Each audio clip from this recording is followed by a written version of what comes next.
আজকে সকালবেলা ফ্রেশ হয়েই আমি সিঁড়ির ঘরে চলে এলাম ইনভার্টারের ব্যাটারির মেনটেনেন্স করতে। এটাকে ভালো করে খুলে আমি দেখলাম এতে জল কমে গেছে। কারেন্ট চলে গেলে এই ব্যাটারিটা ভালোই আমাদেরকে সার্ভিস দেয়, তাই আমি একে একটু জল খেতে দিয়ে দিই। যাই হোক, তাড়াতাড়ি কাজটা করে দিয়ে আমি ঘরের মধ্যে চলে যাই। ঘরে এসেই ব্যালকনি দিয়ে দেখতে পেলাম দুটো নতুন অতিথি এসছে আমাদের ঘরে। তাই আমি তাড়াতাড়ি করে হাতের কাছে থাকা দুটো বেগুন নিয়ে চলে এলাম, আর সাথে নিয়ে এলাম কয়েকটা রুটি।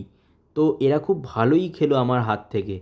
নিজের হাতে করে পশু পাখিদের খাওয়াতে আমার বেশ ভালোই লাগে, কিন্তু সচরাচর সেই সুযোগটা হয়ে ওঠে না।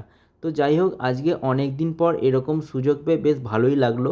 রুটি শেষ হয়ে যাওয়াতে আমি কয়েকটা বিস্কুট নিয়ে এলাম।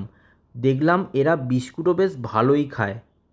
তো বন্ধুরা, আজকের মতো এতটাই। দেখা হচ্ছে আবার নেক্সট ব্লগে। তোমরা সবাই খুব ভালো থেকো। টাটা।